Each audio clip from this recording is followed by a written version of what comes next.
Hello everyone. Today we're going to assemble Wavebone's Rover Studio Workstation. I've heard it's really easy to assemble. Let's check it out.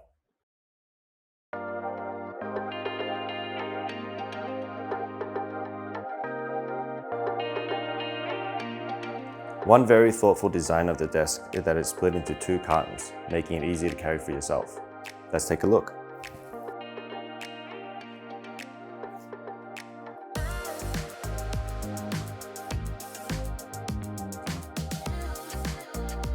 So the biggest part is the main desk, the middle part is the keyboard tray, and the smallest part is the cable tray, which needs an additional purchase, and we will assemble it later. One thing I really love about Rover is the material that it's made with. It's made with really high quality wood and metals. Here we've laid out all the parts and we're going to assemble it together.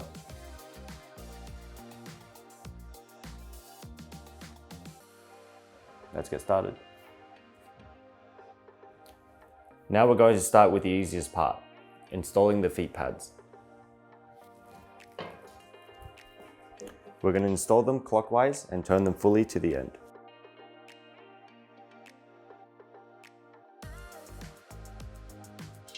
Whoops.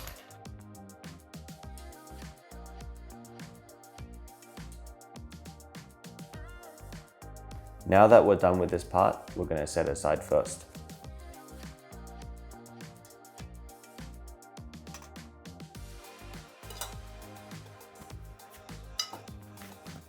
There are two different types of screws that you should notice.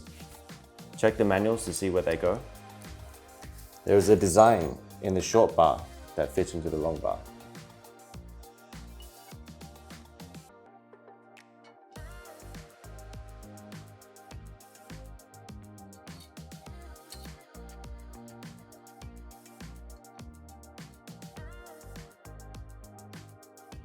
Now that we're done with the enhancement part, make sure all the screws are screwed in tightly.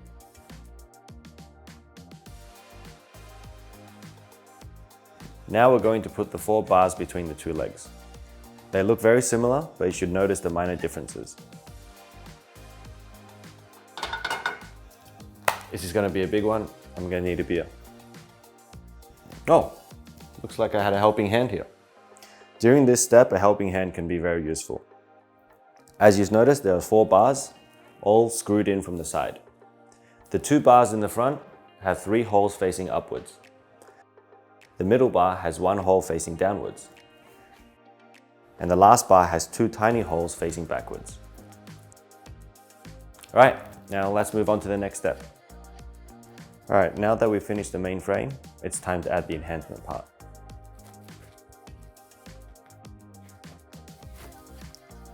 Keep in mind the flathead screws on the top should be facing upwards.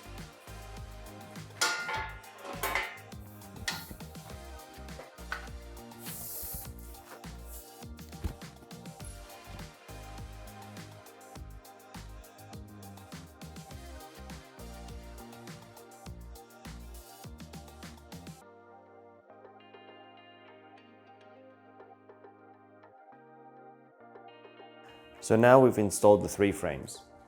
2 ones on the side, I've already screwed 2 into the frame. The one in the middle requires a long screw screwed into the back. And also a plate to hold it into the middle.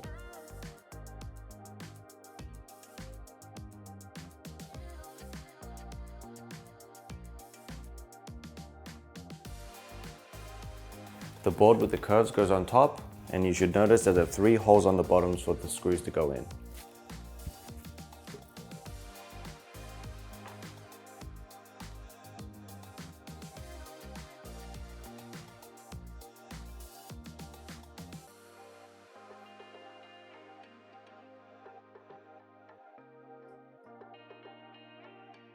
Now we're going to install the screws. This step is quite straightforward.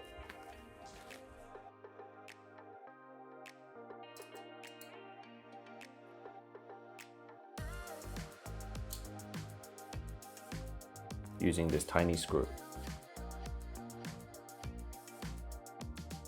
Now that we're finishing up the table, we have two options. One, you can install an extra wooden plate for an extra storage space.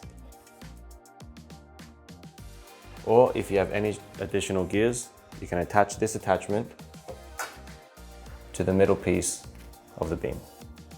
Now that we've finished the main desk, we're going to install the keyboard tray. This is the keyboard tray board, and we can install this on top of the desk.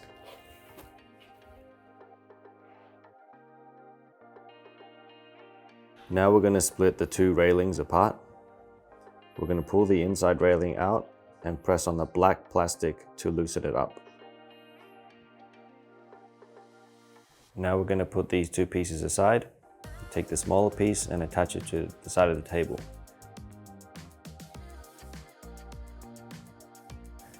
Using the tiny screws to put into the two holes in the middle.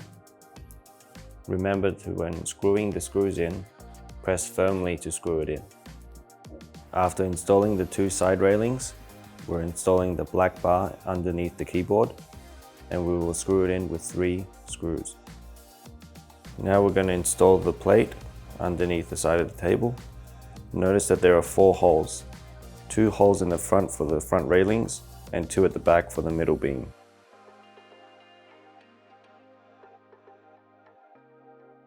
After you've installed the plates, now we're going to put in the metal railings. Notice that there are 5 adjustable heights. For this video, we're going to use the middle height. First, put in the screw.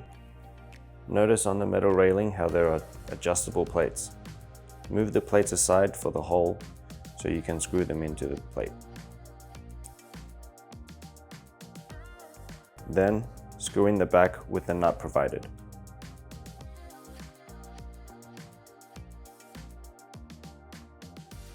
Now we're finishing up our table. We're going to install the keyboard into the railing.